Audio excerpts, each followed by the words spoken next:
ogene.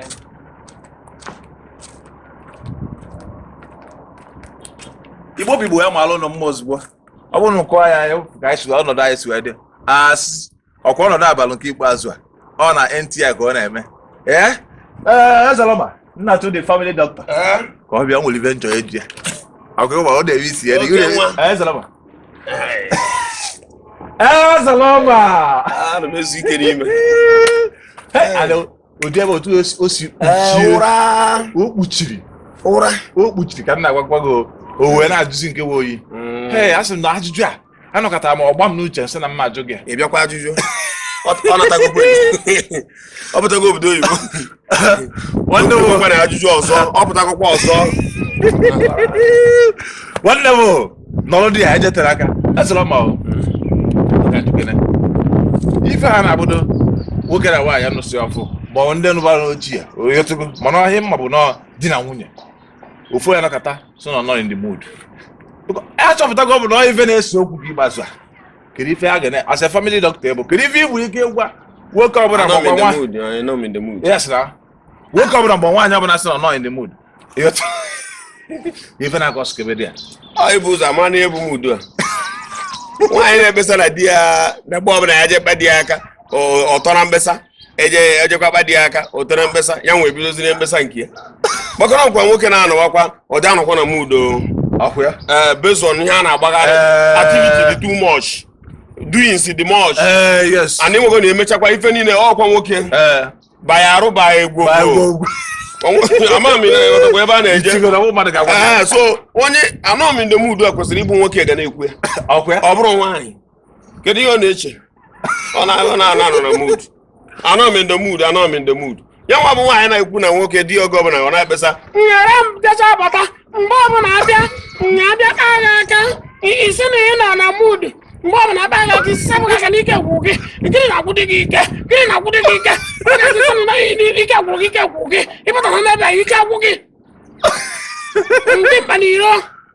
ọka mma n'ilo dị mkpa n'ilo ya nwa bụ onye na-ekpesa na di ya si na ya nọ na mood ya ọ maara onwere ihe eji akpalite mood o na-ama nwaanyị na ntị o nwere ihe eji akpalite mood ịchọ ka dị gị na ya na mood gobe mkpụrụ osisi ị mara ihe na-ahụ iriri mgbe ị dị ime ọ ya na-arụ nwa ọrụ ahụ iji awogo ọbụla na-ebugharị ngwa ọrụ anyị ọ mkpụrụ osisi egoro gị mgbe ị dị ime goziere anyị mkpụrụ osisi ka anyị wee nwekwa ike ihu ọrụ anyị abịakwa bilie ọ bụ na ịchọ ka dị gị na-anọ na mood na-egori ya mkpụrụ osisi dadine banana dadine granọt bebi na-atakwa granọt ọ sị gị na ya ha ata granọt maka nye gị ya na banana chọba ihe ga-enye ya ume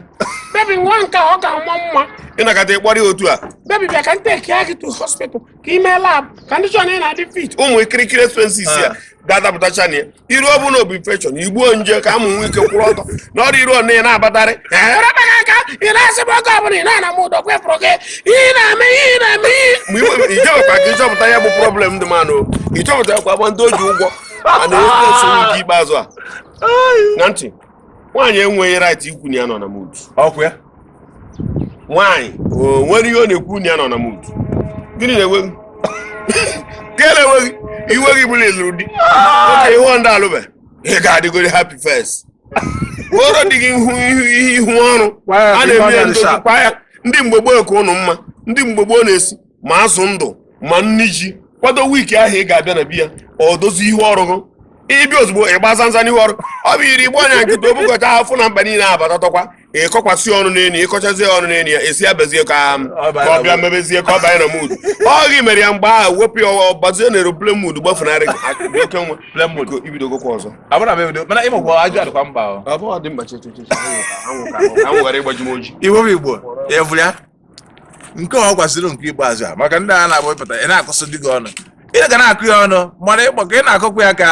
nke niile na-emekwa observe ịkọ dị gị ọnụ nke ni a na-amụkwalụ ighọtago ọ kpọrọ isi n'ala bikọs onye balụ mba kwesịrị iwe ọ gịrị eme ighọtago ịchọkwa ka ị na-edozi iru ọrụ gị edozi ị nọ ife duke na-ekiri ife ị ga-eli ọka gotelu gị mkpụrụ osisi some men adịghị enwe time to do all those things ụnụ makwuru adụka ụta nọ na ịnọkọta na ebe na-agba aligodo mgbalụje massage gbalụje mass view ị na-akọrọ m shit no sometimes I will not have time to ịghọtago golo ụmụ frut ndị a ọgụ agụ nwaanyị ka ọ dịlị gote ya bụ frut ụmụ mkpụrụ ụmụ ya na-edozigasị ihe ọrụ igote ya so that ọnwụkwara ka o si bụzie na nwoke alụ ọzọ nri ọfụma gbalụ na ọgụwa ịlụgo nke gị n'ọhịa maka ikpe masị ịghọtago so madam